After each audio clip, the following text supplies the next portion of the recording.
آج ہم بات کریں گے ایک ایسی شخصیت کی جن کا ایمان پہاڑ کی طرح اٹل تھا اور جن کی قیادت نے سچ پوچھیں تو تاریخ کا رخ ہی موڑ دیا۔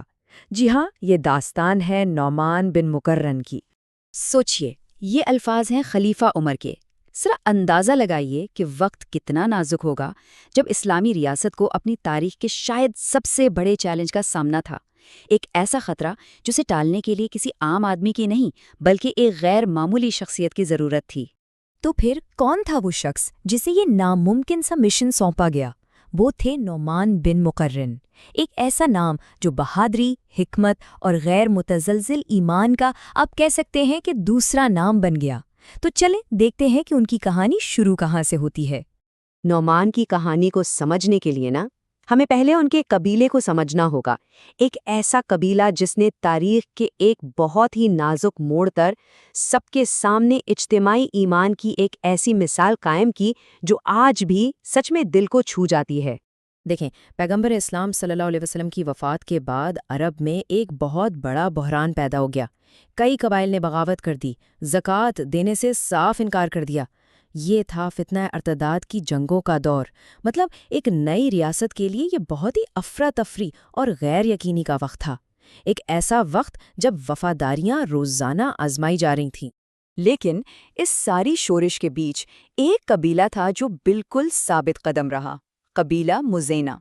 نعمان بن مقرن کی قیادت میں وہ ایمان اور یقین کا پہاڑ بنے رہے۔ انہوں نے نہ صرف اسلام کو تھامے رکھا بلکہ ریاست سے اپنی وفاداری کا عملی ثبوت بھی دیا، اور یہی وہ بنیاد تھی جس پر نعمان کی قیادت کی پوری عمارت کھڑی ہونی تھی۔ اور ان کے ایمان کی شان ہی کچھ اور تھی۔ یہ کوئی ایک دو لوگوں کی کہانی نہیں ہے۔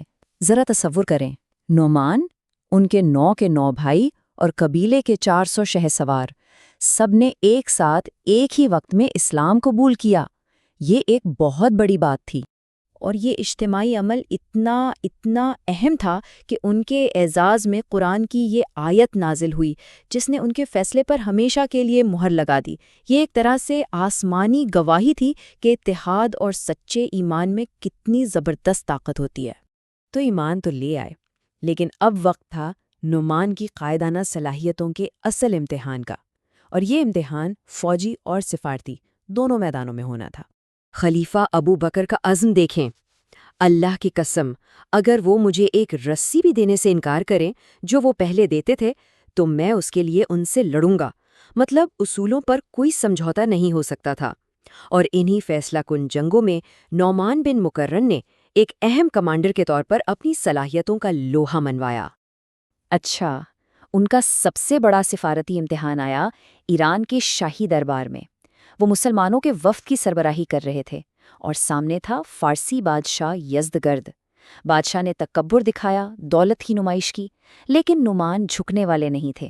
یہاں نعمان کا وہی کردار سامنے آیا جو ان کے قبیلے نے ارتداد کے وقت دکھایا تھا، اصولوں پر کوئی سمجھوتا نہیں۔ انہوں نے بادشاہ کو 3 بالکل صاف اور واضح راستے دکھائے: اسلام قبول کر لو، جزیہ ادا کرو، یا پھر تلوار فیصلہ کرے گی۔ اب بادشاہ کو غصہ تو آنا ہی تھا۔ اس نے تذلیل کرنے کے لیے مسلمانوں کے وفد کو مٹی کا ایک تھیلا تھما دیا، لیکن جس چیز کو وہ اپنی طرف سے بے عزتی سمجھ رہا تھا، مسلمانوں نے اسے ایک نیک شگون سمجھ لیا۔ یہ ایک طرح کی پیشین گوئی تھی کہ فارسی سرزمین خود ان کے حوالے کر دی گئی ہے۔ اور اب ہم کہانی کے اس موڑ پر پہنچتے ہیں جسے تاریخ فتح الفتوح کہتی ہے، یعنی فتوحات کی بھی فتح۔ جی، یہ تھی نہاوند کی فیصلہ کن جنگ۔ ذرا صورتحال دیکھیے۔ فارسی سلطنت نے نہاوند میں 1,50,000 فوجیوں کا ایک بہت بڑا لشکر جمع کیا ہوا تھا، اور ان کے مقابلے میں مسلمانوں کی تعداد بہت کم تھی۔ بظاہر تو سارے حالات ان کے خلاف تھے۔ یہاں نعمان کی حکمت عملی کمال کی تھی۔ یہ صرف ایک فوجی چال نہیں تھی، بلکہ دشمن کی نفسیات پر ایک گہرا وار تھا۔ وہ جانتے تھے کہ فارسی فوج کو اپنی تعداد اور اپنے قلعوں پر بہت غرور ہے، تو انہوں نے اسی غرور کو اپنا سب سے بڑا ہتھیار بنایا۔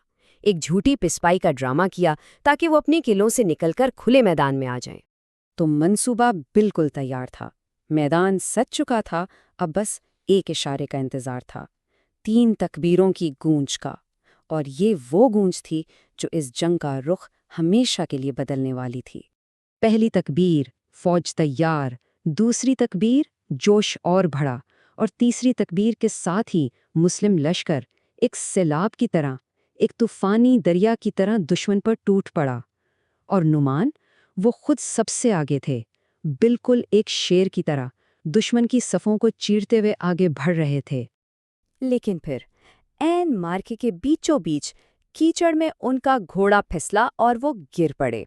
ایک لمحے کے لیے تو لگا ہوگا کہ سب کچھ ختم ہو گیا، لیکن اس سے پہلے کہ فوج میں ذرا بھی خوف پھیلتا، ان کے بھائی نے فوراً آگے بڑھ کر پرچم تھام لیا۔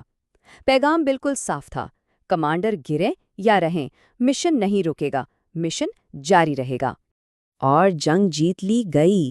یہ تاریخ کی عظیم ترین فتوحات میں سے ایک تھی، لیکن ہر عظیم فتح کی ایک قیمت بھی ہوتی ہے۔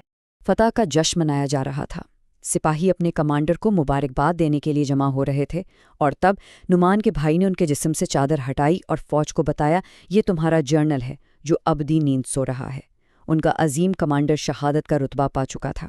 تو نعمان بن مقرن کی زندگی اور شہادت، یہ ہمیں قیادت اور قربانی کے تعلق پر بہت گہرائی سے سوچنے پر مجبور کرتی ہے۔ ایک سوال چھوڑ جاتی ہے کہ اصل فتح کیا ہے؟ کیا صرف ایک جنگ جیت لینا ہی فتح ہے، یا پھر اس مقصد کے لیے اپنا سب کچھ قربان کر دینا جس پر انسان سچا ایمان رکھتا ہو؟